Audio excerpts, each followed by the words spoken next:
स्त्री के पेट में कोई भी बात क्यों नहीं टिकती। आपने देखा होगा कि हमेशा से कहा जाता है और हमारे धर्म में भी कई जगह उल्लेख मिलता है कि कभी भी जो राज की बातें हैं वो स्त्री को नहीं बतानी चाहिए, क्योंकि उनके पेट में कोई बात टिकती ही नहीं है। कई बार गांव पड़ोस में हमें कहते हुए चाचा काका बाबा से सुना जा सकता है कि कभी भी अपने राज स्त्री को मत बताना।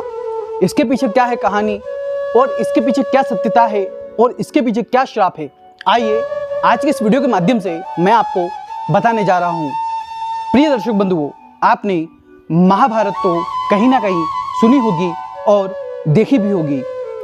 उसी महाभारत से ये घटना जुड़ी हुई है। अब आप बोलेंगे कि इस पर हम विश्वास करें या नहीं करें। मेरा आपसे ये कहना है कि पहले ये पूरी घटना है वो सुन लीजिए, उसके बाद आप अपनी राय दीजिएगा।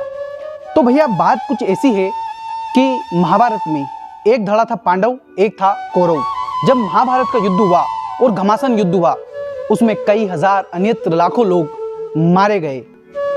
जब युद्ध की समाप्ति हो गई तो समाप्ति के बाद जो युधिष्ठिर थे वो पिंडदान के लिए गए हुए थे, क्योंकि अपने पूर्वजों का पिंडदान करना जरूरी होता है, नहीं तो पितृदोष लगता है। जब वो अपने सगे संबंधियों का पिंडदान कर रहे थे कि तभी वहाँ पर कुंती आई और कुंती ने कहा, हे बेटा सुनो, तुम कर्ण का भी, डरते हुए कहा कि तुम कर्ण का भी बेटा पिंडदान करो। युधिष्ठिर ने कहा, माते कर्ण का पिंडदान? आज तक तो मैंने सुना कि पिंडदान हमेशा सगे संबंधियों का करना चाहिए, लेकिन कर्ण का क्यों? तो कुंती कहती है कि बेटा मैंने तुमसे कुछ छिपाया है। माते क्या छुपाया है तुमने? तो कुंती उदास भाव से कहती है, बेटा क्या कहूं, जो वीर योद्धा कर्ण युद्ध में मृत्यु को प्राप्त हुआ है वो तुम्हारा भाई था बेटा। इतना ही कुंती ने कहा कि युधिष्ठिर घबरा गया और युधिष्ठिर ने कहा, माते क्या बोल रही हो, कह दो ये झूठ है। कुंती ने कहा, नहीं बेटा ये सत्य है।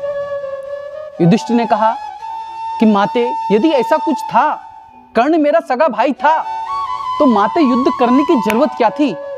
एक बार कह तो देती माते, ये महल क्या, ऐसे हजारों महल, ऐसे हजारों राज्य मैं अपने भाई के ऊपर कुर्बान कर देता माँ, और हम पांडव तो वनवास में खुशी खुशी अपना जीवन कंदमूल खाकर बिता लेते।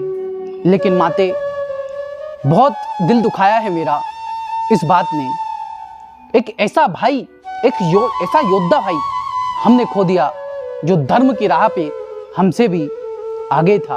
और ये सत्य भी है कि कर्ण जितना बड़ा योद्धा था उससे बड़ा धर्मात्मा था, जिसने अपने कवच कुंडल त्याग दिए, ये जानते हुए भी कि यही उसकी प्राण शक्ति है। इसके चले जाने के बाद कर्ण कुछ नहीं बचेगा।